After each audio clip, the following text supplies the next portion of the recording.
Shalom, bertemu lagi dengan saya di video channel Perjalanan Hidup. Saudaraku yang terkasih dalam nama Tuhan Yesus Kristus, Tuhan Yesus Kristus sudah berfirman di dalam kitab Yohanes 16 ayat 2 bahwa semua pengikutnya akan dianiaya, dikucilkan, bahkan dibunuh oleh mereka-mereka yang mendapat perintah dari Tuhannya. Jadi saudaraku yang terkasih dalam nama Tuhan Yesus Kristus, saudara-saudara kita yang Kristen di Libanon adalah bukti nyata dari penggenapan firman Tuhan Yesus Kristus ini. Mari kita simak potongan videonya, saudaraku. Dan militan Islam Syiah yang berbasis di Lebanon, dibentuk pada tahun 1982 dengan dukungan pemerintah Islam Syiah Iran. Populasi Lebanon terdiri dari sekitar 65% Muslim, Sunni dan Syiah, 30% Kristen, 4% Druze, dan 1% Kurdi. Di masa lalu, Lebanon adalah negara mayoritas Kristen. Kok sekarang jadi mayoritas Muslim? Dengarkan penuturan Brigitte Gabriel, warga Lebanon Kristen yang melarikan diri dari Lebanon untuk dapat suaka di Amerika Serikat. I come from a country, Lebanon used to be the only majority Christian country in the Middle East. Most people don't know that. When they think of the Middle East, they think it's all Islamic countries. But Lebanon is the only majority Christian country in the Middle East. We were open-minded, we were fair. We prided ourselves on our multiculturalism. We welcomed everyone to our country, especially from the surrounding Arabic countries, because we wanted to share with them the westernization which we had created in the heart of the Middle East. Unfortunately, all that began to change by the 70s because of two things. The enlargement of the Islamic population in Lebanon, because we Christians marry one spouse until death do us part. We don't have many kids. Muslims, on the other hand, are allowed to marry up to 4 wives at a time. Now, of course, not all of them do it, but enough of them do it that in our country, in Lebanon, by the 70s, the Muslims became the majority.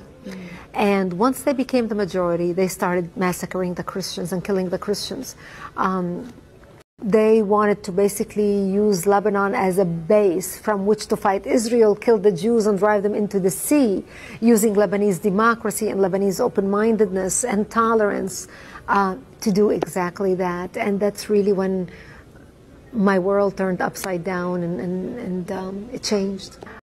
Kita sudah dengarkan dari potongan video tersebut bahwa negara Libanon yang dulunya mayoritas Kristen kini sudah berubah. Itu karena tindakan dari terorisme Hizbullah yang menguasai Libanon bahkan sampai ke dalam pemerintahannya. Perlahan-lahan orang Kristen di sana dianiaya, dibunuh, dan sebagian besar dari mereka melarikan diri ke wilayah-wilayah Eropa dan Amerika Serikat, termasuk yang memberikan kesaksian yaitu Brigitte Gabriel.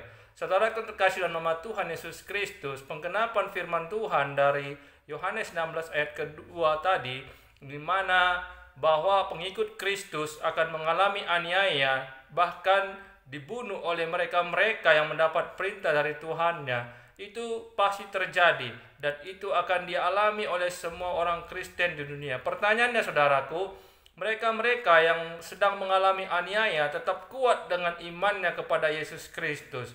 Bagaimana dengan kita yang tinggal di negara yang damai ini, negara yang masih diberkati oleh Tuhan Yesus Kristus, negara yang dilindungi oleh Tuhan Yesus Kristus, karena banyak anak-anak Tuhan yang mau berdoa untuk keamanan negara ini, untuk kedamaian bangsa ini. Saudaraku terkasih dalam nama Tuhan Yesus Kristus, mari jangan kita sia-siakan kesempatan yang baik ini, di mana kita masih bebas beribadah, kita masih bebas memuji dan menyembah Tuhan. Sementara banyak saudara-saudara kita di wilayah Timur Tengah dan daerah lain, jangankan beribadah, jangankan memuji Tuhan, ketika mereka mengakui bahwa mereka beriman kepada Yesus Kristus, mereka akan mengalami aniaya bahkan sampai kematian. Jadi saudaraku yang terkasih dalam nama Tuhan Yesus Kristus, kesempatan yang baik ini jangan kita sia-siakan. Mari kita bersekutu, mari kita semakin semangat lagi dalam memuji dan menyembah nama Tuhan, karena di negara ini kita masih mempunyai kesempatan sebebas-bebasnya untuk beribadah, karena Tuhan Yesus Kristus mencintai kita semua yang ada dalam negara Indonesia ini. Jadi saudaraku yang terkasih dalam nama Tuhan Yesus Kristus, untuk saudara-saudara kita yang di wilayah Timur Tengah, di wilayah lain juga yang mengalami aniaya akan imannya kepada Yesus Kristus, mari kita doakan mereka supaya mereka tetap kuat menghadapi setiap cobaan, menghadapi setiap aniaya, supaya iman mereka tetap teguh. Karena sebenarnya dunia ini bukan tempat kita, dunia ini adalah persinggahan kita.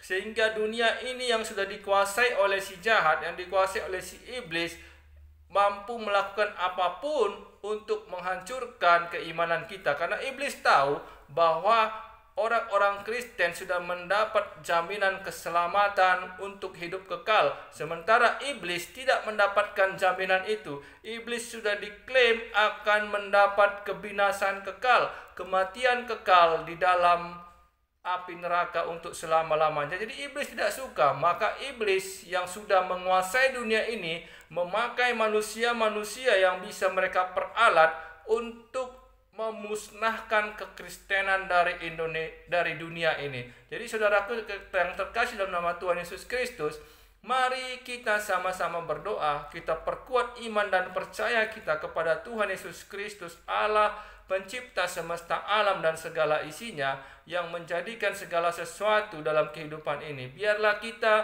semakin teguh, semakin kuat, semakin beriman di dalam nama Yesus Kristus. Demikian video ini, sampai jumpa di video selanjutnya. Tuhan Yesus Kristus memberkati kita semua. Amin.